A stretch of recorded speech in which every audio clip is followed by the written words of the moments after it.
Hello दोस्तों, क्या हाल चाल आप सभी के। मेरा नाम अभिजीत है। आप देख रहे हैं स्टॉक्स पे तभी। आई होप सब बढ़िया होंगे। आइए आज का वीडियो स्टार्ट करते हैं। देखिए मार्केट तो खुला हुआ नहीं था आज। डायरेक्ट न्यूज़ की बात करते हैं। देखिए एफपीआई ने बढ़ाई सेलिंग। अप्रैल में अब तक भारतीय शेयर बाजारों से निकाले 31,575 करोड़ रुपए। क्यों उठ रहा है एफपीआई का भारतीय बाजारों से विश्वास? आइए पूरी न्यूज़ समझते हैं किस तरीके से रहने वाली है। देखिए अमेरिका के रेसिप्रोकल टैरिफ को लेकर चिंताएं बढ़ी हुई हैं। विदेशी पोर्टफोलियो निवेशकों ने अप्रैल में अब तक भारतीय शेयर बाजारों से 31,575 करोड़ रुपए निकाले हैं। पिछले महीने 21 से 28 मार्च तक 6 कारोबारी सत्रों में एफपीआई ने 30,927 करोड़ रुपए डाले थे। डिपॉजिटरी के आंकड़ों के अनुसार इस निवेश में मार्च एफपीआई की कुल सेलिंग घटकर 3973 करोड़ रुपए रह गई थी। इससे पिछले इससे पहले महीने में की तुलना में स्थिति अच्छी हो गई थी। फरवरी में विदेशी पोर्टफोलियो निवेशकों की 34,574 करोड़ रुपए निकाले थे, जबकि जनवरी में सेलिंग 78,027 करोड़ रुपए की रही थी। इन्वेस्टर्स सेंटीमेंट में यह बदलाव वैश्विक वित्तीय बाजारों में उतार चढ़ाव और बदलती परिस्थितियों को दर्शाता है। आंकड़ों के अनुसार 1 अप्रैल से 11 अप्रैल 2025 तक एफपीआई ने भारतीय शेयर बाजारों से 31,575 करोड़ रुपए निकाले। इसके साथ ही 2025 में एफपीआई ने अब तक भारतीय शेयर बाजारों से कुल सेलिंग 1.48 लाख करोड़ की है। तो आपको इन आंकड़ों से थोड़ा सा डरना चाहिए। 1.48 लाख करोड़ की सेलिंग की है, यानी 1.5 लाख करोड़ के आसपास की टोटल सेलिंग की है 2025 में एफपीआई ने। तो यही न्यूज़ थी। आगे जैसी भी न्यूज़ आई, जिस तरीके से सारी चीज़ें होंगी हम आपको बताएंगे। आइए आगे की न्यूज़ पर नजर डालते हैं एक बार। देखिए विजय केडिया ने इन कंपनियों में घटाई हिस्सेदारी। क्या आप भी रख सकते हैं निवेश? आइए देखते हैं किस तरीके से सारी चीज़ें हैं। विजय केडिया ने किन किन कंपनियों में अपनी हिस्सेदारी घटाई है। देखिए विजय केडिया ने ग्लोबल वेक्टर इन्वेस्टमेंट दिग्गज निवेशक विजय केडिया ने अपने हेलीकॉप्टर सर्विस देने वाली कंपनी में हिस्सेदारी कम की है।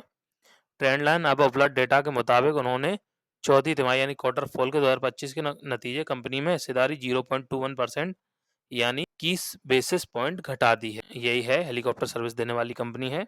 देखिए इस कंपनी का ग्लोबल वेक्टर हेलीकॉप्टर लिमिटेड है कंपनी भारत की सबसे बड़ी प्राइवेट हेलीकॉप्टर सर्विस प्रोवाइडर होने का दावा करती है। इसके शेयर एनएससी और बीएससी दोनों पर लिस्टेड हैं। देखिए उतार चढ़ाव की बात किया, विजय केडिया ने दिसंबर तिमाही में क्वार्टर थ्री फाइनेंशियल ईयर 2025 में विजय केडिया ने अपनी हिस्सेदारी बढ़ाकर 5.07% की थी। अब मार्च तिमाही में क्वार्टर फोर के ने उन्होंने घटाकर 4.86% कर दिया है। मौजूदा हिसाब से उनकी कुल हिस्सेदारी वैल्यू 16.3 करोड़ रुपए है, जो 12 अप्रैल 2025 तक रही है। इसमें से 3% शेयर उन्होंने अपने नाम पर और बाकी 1.86% विजय केडिया सिक्योरिटीज प्राइवेट लिमिटेड के जरिए खरीदे हुए हैं। तो ये विजय केडिया ने ग्लोबल वेक्टर हेलीकॉप्टर में अपना स्टेक थोड़ा सा कम किया है। यही न्यूज है। आइए आगे की न्यूज पर नजर डालते हैं एक बार। देखिए Ashok Buildcon emerge the lowest bidder of the 569 crore railway products. Ashok Buildcon ने सबसे कम बिड लगाकर 569 करोड़ रुपए का रेलवे का प्रोजेक्ट हासिल किया है। ये पूरी न्यूज समझते हैं एक बार। देखिए Ashok Buildcon has emerge the lowest bidder for the central railways gauge conversion product worth 568 crore including GST. Not include मतलब जीएसटी इसमें शामिल नहीं है।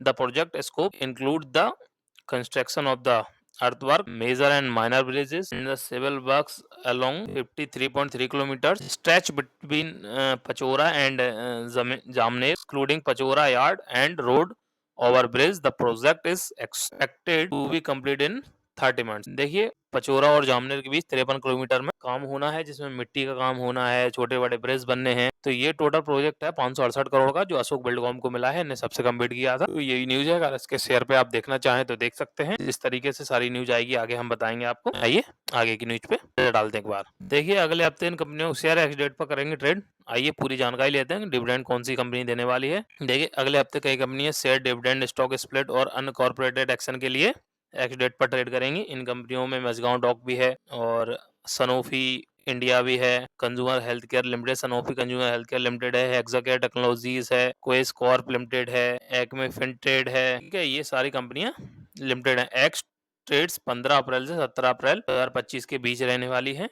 और मजगांव डॉक शिप बिल्डर्स ने वित्त वर्ष 2024-25 के लिए 3 रुपए प्रति शेयर का दूसरा अंतिम डिविडेंड घोषित किया है, जो 16 अप्रैल को रिकॉर्ड डेट तय की गई है इसकी। और डिविडेंड का भुगतान 7 मई 2025 को हो जाएगा। अगर 16 अप्रैल से पहले आपके पास के शेयर होंगे तो आप एलिजिबल माने जाएंगे मझगांव डॉक के डिविडेंड के लिए। तो यही थी न्यूज़, मझगांव डॉक का आ चुका है। बाकी इन सारे मझगांव डॉक है, सनोफी है, हेक्साकेयर टेक्नोलॉजी है, इन सब के डिविडेंड और स्प्लिट वगैरह अनाउंस होने वाले हैं। जैसे जैसे अनाउंस होते जाएंगे हम आपको आगे की न्यूज़ देते जाएंगे। जिस तरीके से न्यूज़ आएंगे हम आपको बताते जाएंगे। तो आप बने रहिए हमारे साथ। आइए आगे की न्यूज पर नजर डालते के बाद देखिए, सेंसेक्स की टॉप 10 कंपनियों में 5 का मार्केट कैप 84,559 करोड़ रुपए से बढ़ चुका है। एचयूएल को सबसे ज्यादा फायदा हुआ है। आइए देखते हैं पूरी न्यूज। देखिए, सेंसेक्स की टॉप 10 कंपनियों में से 5 का बाजार बीते सप्ताह कुल मिलाकर 84,559 करोड़ रुपए की बढ़ोतरी हुई है। सबसे अधिक फायदा हिंदुस्तान यूनिलीवर को हुआ है। पिछले सप्ताह बीएससी सेंसेक्स में 207.43 अंक या 0.27% की गिरावट आई थी। एनएससी में निफ्टी 75.9 अंक और 0.33% की नुकसान रहा था। इसमें श्री महावीर जयंती के मौके पर गुरुवार को भारतीय शेयर बाजार बंद थे। बीते 2 सप्ताह जहां रिलायंस इंडस्ट्रीज, भारतीय Airtel, Hindustan Unilever, Bajaj finance और आईटीसी का मार्केट कैप बढ़ गया था, वहीं HDFC bank, Tata consultancy service, ICICI bank और भारतीय स्टेट बैंक और इन्फोसिस के मार्केट कैप में गिरावट आई थी। सप्ताह के दौरान हिंदुस्तान यूनिलीवर का मार्केट कैप 28,700 करोड़ रुपए से बढ़कर 5,56,054 करोड़ रुपए हो गया था। वहीं रिलायंस इंडस्ट्री की बात की जाए तो 19,757 करोड़ रुपए से बढ़ा था, जिसका market cap total market 16,50,000 crore के आसपास पहुंच गया था। वहीं आईटीसी की अगर बात की जाए तो 15,329 करोड़ रुपए से बढ़कर 5,27,845 करोड़ रुपए हो गया था। बजाज फाइनेंस की बात की जाए तो 12,700 करोड़ रुपए बढ़कर 5,53,348 करोड़ रुपए हो गया था। वहीं भारतीय एयरटेल की बात की जाए अगर 8,011 करोड़ रुपए से बढ़कर 10,02,030 करोड़ रुपए इसका मार्केट कैप हो गया था। तो ये तो हुई सेंसेक्स में मार्केट कैप की बात। जो 4-5 कंपनियों के मार्केट कैप बढ़े थे वो इधर बढ़े थे जो हमने आपको बताए हैं। आइए वीडियो का यहीं पे अंत करते हैं। आज एफआईआईडीआई इसका डाटा आया नहीं था, मार्केट ओपन नहीं था, इसलिए वीडियो को यहीं पे अंत करते हैं। अगर आपको हमारा वीडियो अच्छा लगता है तो वीडियो को लाइक करें, चैनल को सब्सक्राइब करें। बहुत बहुत धन्यवाद। जय हिंद, जय भारत।